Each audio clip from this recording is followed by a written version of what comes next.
The first few weeks were nerve-wracking. I checked my accounts obsessively, watched for any sign that someone had discovered my plan, and felt the constant anxiety of being caught. But as days turned into weeks, a sense of liberation began to take root.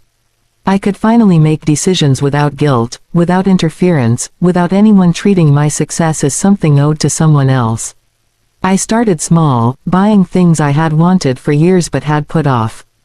I rented a small, cozy apartment in a quiet neighborhood where no one knew me.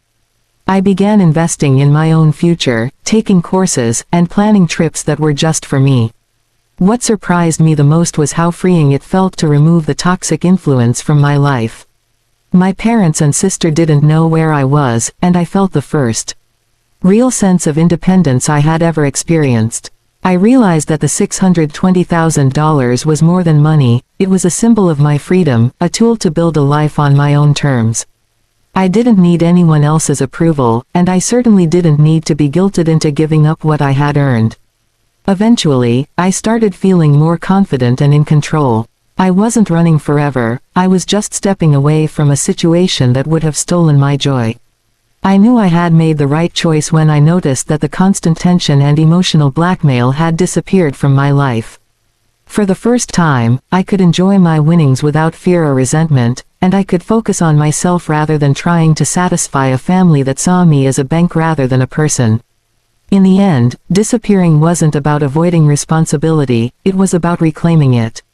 I learned that sometimes, standing up for yourself means stepping away from the very people who claim to love you.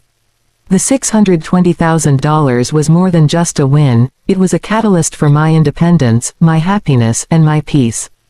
And for the first time in my life, I felt like I was truly free to live for myself. I had always dreamed of winning the lottery, but I never imagined that winning would reveal the true colors of my family. When I held the ticket that eventually turned into $620,000, I felt a rush of disbelief and excitement. This was my moment, a reward for years of hard work and careful saving.